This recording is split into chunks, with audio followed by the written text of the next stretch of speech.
আসসালামু আলাইকুম সুপ্রিয় দর্শক শ্রোতা। আজকে চলে এলাম নতুন একটি লিচুর বাগানে। এই বাগানে সবগুলো লিচুই চায়না থিরি লিচু গাছ। এ বাগানে অন্যান্য বছরের তুলনায় এবারে ফলন একটু কম আসছে, তারপরেও প্রচুর পরিমাণে লিচু আছে গাছের মাঝে। এখন প্রায় লিচুর শেষ সিজন, লিচুর মৌসুম আমাদের গাজীপুরে প্রায় শেষ সময়। ব্যাপারীরা এগুলো গাছ থেকে লিচুগুলো নামিয়ে ফেলতেছে, নামিয়ে বাংলাদেশের বিভিন্ন অঞ্চলে নিয়ে বিক্রি করে।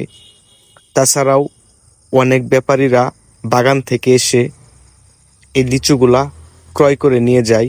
দেখেন এগুলো সবই চায়না থিরি লিচু। দেখেন কত সুন্দর, মার্বেলের মতন দেখতে, মনে হয় যেন কদম ফুল ফুটে আছে। কত সুন্দর লাল, দেখেন কত সুন্দর চমৎকার কালার। দেখেন গাছের উপরে কি পরিমাণের লিচু, আপনি আশ্চর্য হয়ে যাবেন। এত সুন্দর লিচু এই বাগানে। আমিও আজকে দেখতে চলে এলাম এই লিচুর বাগানের লিচুগুলো।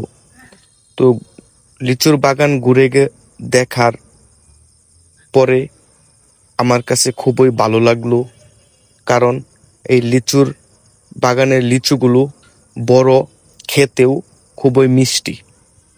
এখন যেহেতু লিচুর শেষ সিজন, তাই এই লিচুগুলা 8 টাকা 10 টাকা পিস দরে বিক্রি করতেছে।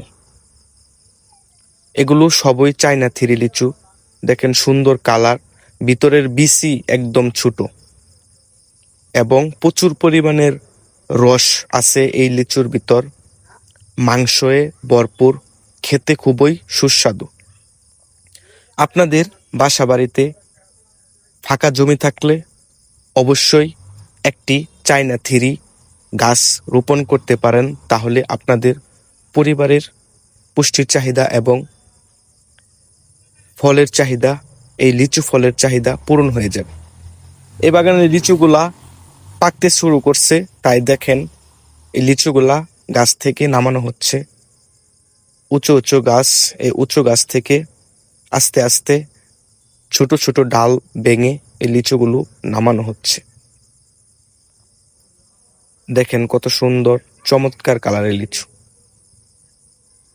দেখলেই জিভে জল এসে যায়। এত সুন্দর লিচু গাছে দেখতে পাওয়াটা আসলেই সৌভাগ্যর ব্যাপার। অনেক গাছ